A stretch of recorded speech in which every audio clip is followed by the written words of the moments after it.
ورحمة الله وبركاته. الحمد لله نحمده ونستعينه ونستغفره ونؤمن به ونتوكل عليه ونعوذ بالله من شرور أنفسنا ومن سيئات أعمالنا من يهده الله فلا مضل له ومن يضلله فلا هادي له ونشهد أن لا إله إلا الله ونشهد أن محمدا عبده ورسوله. أما بعد فإن خير الحديث كتاب الله وخير الهدي هدي محمد صلى الله عليه وسلم وشر الأمور محدثاتها وكل محدثة بدعة وكل بدعة ضلالة وكل ضلالة في النار.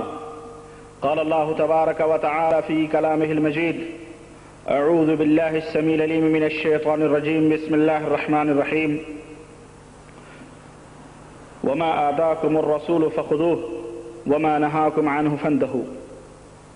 اللهم صل على محمد وعلى آل محمد كما صليت على إبراهيم وعلى آل إبراهيم إنك حميد مجيد.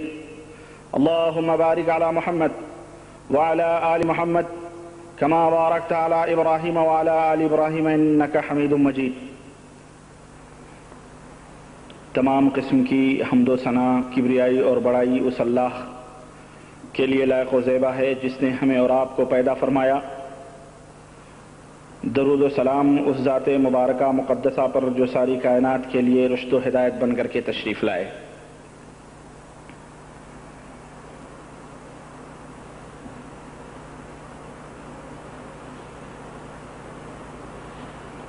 حضرات، جیسا کہ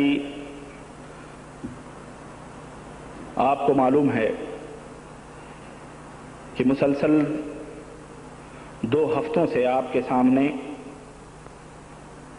تبلیغی نصاب جو ایک کتاب ہے جسے حضرت زکریا صاحب نے ترتیب دیا ہے، اس کے تعلق سے وہ باتیں آپ کے سامنے رکھی جا رہی ہیں جو کہ بلا واسطہ قرآن و سنت سے ٹکرانے والی باتیں ہیں. وہ منہج، وہ عقیدہ جو پیغمبر اسلام جناب محمد الرسول اللہ صلی اللہ علیہ وسلم نے اس امت کے سامنے پیش کیا تھا، اس منہج اور اس عقیدے کے خلاف وہ باتیں ہیں. چنانچہ پچھلے لیکچر میں فضائل نماز کے تعلق سے کچھ باتیں آپ کے سامنے رکھی گئی تھیں اور بالترتیب جیسا کہ میں نے بتلایا تھا کہ انشاءاللہ تبارک و تعالی فضائل ذکر، فضائل قرآن، فضائل تبلیغ اور جتنے بھی فضائل حج، فضائل صدقات، فضائل تبلیغ وغیرہ ہیں، میں چیدہ واقعات، چیدہ باتیں چن کر کے ان کو نکال کے آپ کے سامنے رکھ رہا ہوں اور آپ حضرات کی عدالت میں اس بات کو پیش کر رہا ہوں کہ انصاف آپ کریں کہ کیا اس طرح کے عقیدے قرآن اور سنت سے ماخوذ ہیں؟ کیا اس طرح کے ایمان اور عقائد کسی مسلمان کے ہو سکتے ہیں؟ کیا اس طرح کے ایمان اور عقیدے رکھ کے بھی آدمی مسلمان ہو سکتا ہے؟ کیا یہ عقیدے اللہ اور اس کے رسول صلی اللہ علیہ وسلم نے ہمیں بتلائے ہیں یا صحابہ کرام یا تابعین یا تبع تابعین وغیرہ نے ہمیں یہ باتیں بتلائی ہیں؟ ہرگز نہیں. یہ میرا مقصد ہے. ان اريد الا الاصلاح، میرا مقصد صرف اصلاح ہے. میں چاہتا ہوں کہ ہمارے وہ بھائی ایمان کا جائزہ لیں، اللہ اور اس کے رسول صلی اللہ علیہ وسلم کے بتلائے ہوئے سیدھے سادھے طریقے کے اوپر چلیں. کسی کا گھر کا بنایا ہوا ایمان و عقیدہ، گھر کا بنایا ہوا عمل، گھر کا بنایا ہوا طریقہ، گھر کی بنائی ہوئی تبلیغ، گھر کی بنائی ہوئی تعلیم، یہ انسان کو کوئی فائدہ نہیں پہنچا سکتی، نہ ہی اللہ وحدہ لا شریک کے ہاں یہ مقبولیت کا درجہ حاصل کر سکتی. میں چاہتا ہوں کہ ہمارے مسلمان بھائی ہماری باتوں کو سن کر اور خود ان کتابوں کو پڑھیں جن کتابوں میں یہ گندے عقائد جو باطل صوفیوں اور جوگیوں اور راہبوں یہودیوں نصرانیوں کے عقائد و افکار سے ملتے جلتے ہیں یا ان کے عقائد و افکار سے لیے گئے ہیں، خود ان کتابوں میں اس کو پھینکیں اور اس کو دیکھیں، تحقیق میں اتریں، اندھی تقلید نہ کریں، بھیڑ چال نہ چلیں، بلکہ ایمانداری کے ساتھ ان کتابوں کو پڑھیں۔ بہرحال قصہ مختصر یہ کہ وقت کی نزاکت کے پیش نظر میں زیادہ لمبا اپنی گفتگو کو نہیں کر سکتا، بلکہ میں نہایت ہی اختصار کے ساتھ آپ کے سامنے چند باتیں رکھ رہا ہوں۔ آج انشاءاللہ تبارک تعالی فضائل ذکر کے تعلق سے کچھ باتیں آپ کے سامنے رکھی جائیں گی، تو دیکھیں اس فضائل ذکر میں کہ کس طرح سے حضرت جی نے کس طرح سے ایمان اور عقیدے کے تعلق سے گھوٹالے کیے ہیں، اور ذکر کی تعریف میں، ذکر کے غلو میں کس کس طرح کے خطرناک اور بھیانک عقیدے بیان کیے گئے ہیں جو یقیناً کوئی مسلمان وہ عقیدہ نہیں رکھ سکتا ہے۔ میں دھیرے دھیرے انشاءاللہ تبارک تعالی اسٹیپ بائی اسٹیپ میں ان باتوں کو آپ کے سامنے رکھنے کی کوشش کر رہا ہوں۔ اس میں کوئی شک نہیں کہ اللہ وحدہ لا شریک نے ذکر کے تعلق سے بہت سارے فرمودات قرآن کریم میں بیان فرمائے ہیں۔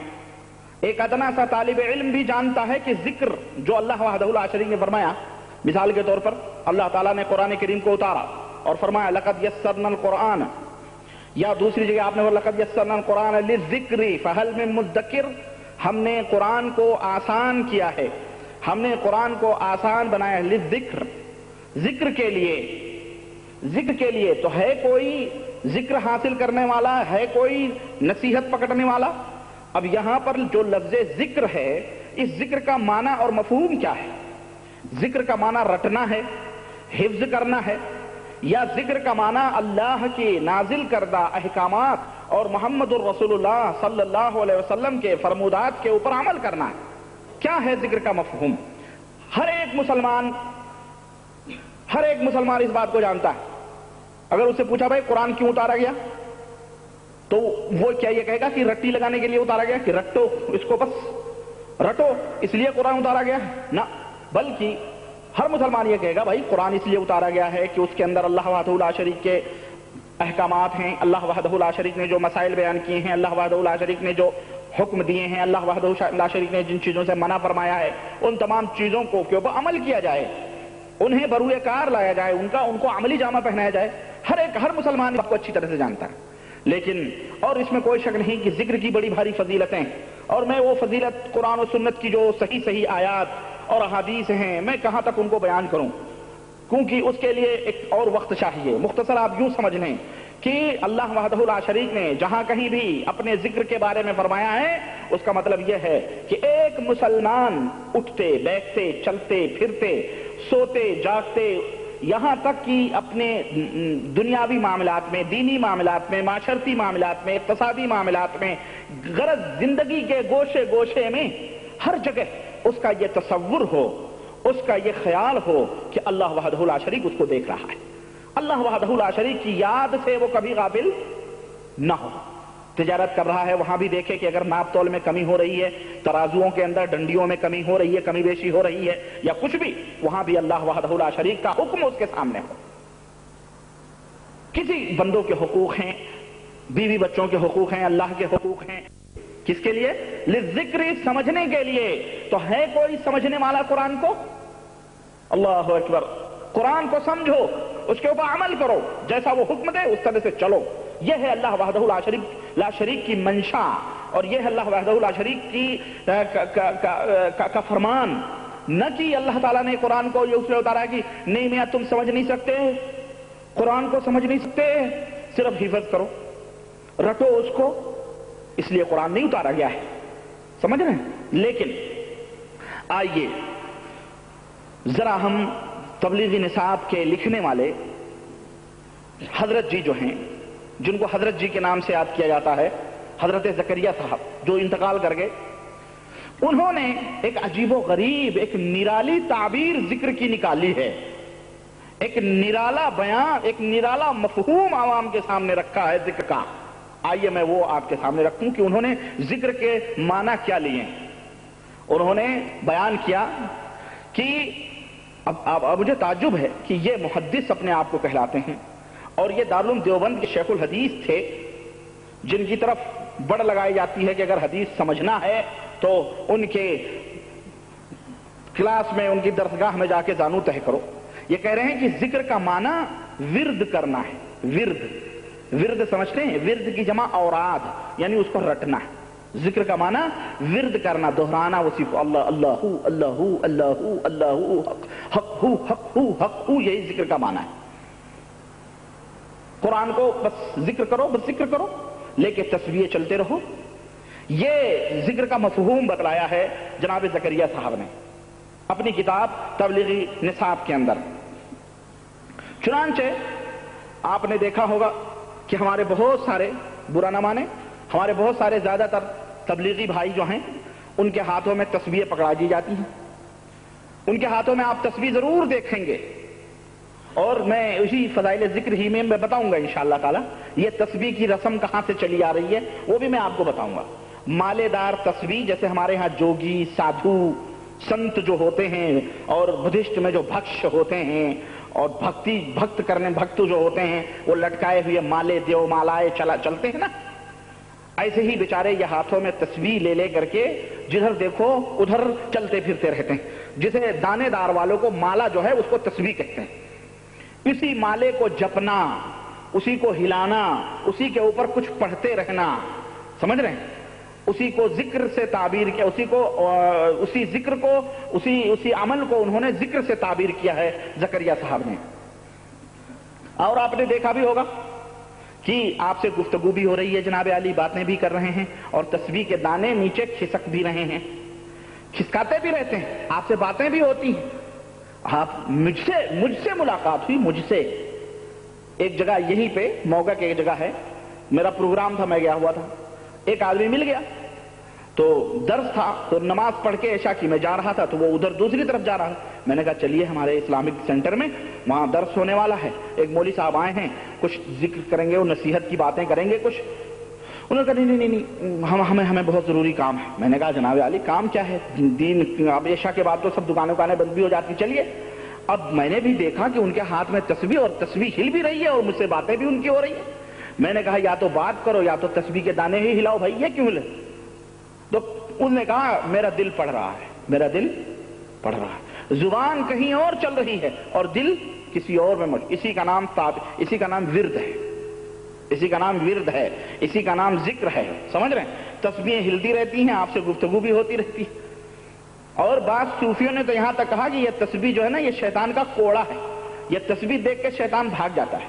اللہ اکبر، تسبیح دیکھ کے شیطان بھاگ جاتا ہے۔ اسی لیے بیچارے یہ تبلیغی جماعت والے بیچارے جو بھولے بھالے لوگ ہیں، جن کو قرآن و سنت یہ کہہ کر کے ان کے سامنے نہیں بتائے جاتے ہیں کہ تم قرآن و حدیث نہیں سمجھ سکتے، بس رٹو رٹی کرو، حضرت جو تمہارے بزرگ نے، تمہارے شیخ نے، تمہارے مرشد نے جو تمہیں تعلیم دے دی ہے بس اسی کے اوپر عمل کرو۔ چنانچہ آپ نے یہ بھی دیکھا ہوگا کہ یہ تسبیحوں کی معاملات میں نے حج میں بھی دیکھے اور عمرے بھی کرنے جاتے ہیں، تو اس میں ہم نے دیکھا ہے کہ اب تو پاکستان میں ہمارے دوست بھی تھے، پاکستان میں پاکستانی عورتیں بھی کافی تسبیحیں لے کے چلتی۔ میرا ایک دوست تھا، مدینہ یونیورسٹی میں پڑھتا تھا، جمیل نام کا، اللہ جہاں کہیں بھی ہو، لاہور کے تھے وہ، فارغ ہوئے ہمارے ساتھ۔ میں نے ان سے کہا بھی، میں نے کہا یار یہ تسبیحیں بہت چلنے لگی ہیں عورتوں میں، تو انہوں نے کہا آج کل بے نظیر تسبیح لے کے چل رہی ہے، جب بے نظیر کا زمانہ تھا اس لیے یہ عورتیں بھی اب تسبیح پاکستان میں لے کے چلتی ہیں، یعنی باقاعدہ اب عورتیں بھی تسبیح جو ہے لے کر کے چلتی ہیں، اور ہم نے اکثر عورتوں کو یہ دیکھا ہے۔ اور اب تو ذرا یہ مالائی جو تسبیح ہے نا یہ تو اور ترقی کر گئی ہے۔ جاپان نے دیکھا کہ ماشاءاللہ بڑی تعداد تسبیحوں کی بڑھ رہی ہے، ہندوؤں میں بھی بڑھ رہے ہیں اور ادھر تبلیغی جماعت والے بھی کثرت کے ساتھ استعمال کر رہے ہیں، تو اس نے باقاعدہ ایک مشین چھوٹی سی نکالی، وہ کوئی بیٹری والی مشین نہیں ہے بلکہ وہ بٹن والی مشین ہے۔ آپ نے وہ بھی دیکھا ہوگا، کٹ کٹ کٹ کٹ کٹ کٹ کٹ کٹ کٹ کٹ کٹ کٹ کٹ کٹ لے کے مسجد میں، کبھی جیب میں، کبھی وہاں۔ اگر 10 آدمی میں سمجھتا ہوں ایک مسجد میں بیٹھ جائیں تو ایسا لگے گا کوئی ہتھوڑا ٹھونک رہا ہے۔ اس طرح کی تسبیح وہ کیا ہوتی ہے، اس میں نمبر چلتے ہیں، نمبر کتنے ہزار آپ نے تسبیح پڑھی، کتنے ہزار آپ پڑھ کر کے خوش ہوں۔ اللہ تعالیٰ نے بے حساب نعمتیں عطا فرمائی ہیں، اللہ نے اس کا کوئی حساب نہیں رکھا ہے، لیکن یہ اللہ کے مخصوص بندے ہیں، یہ اللہ کے مخصوص بندے ہیں جو اللہ کا ذکر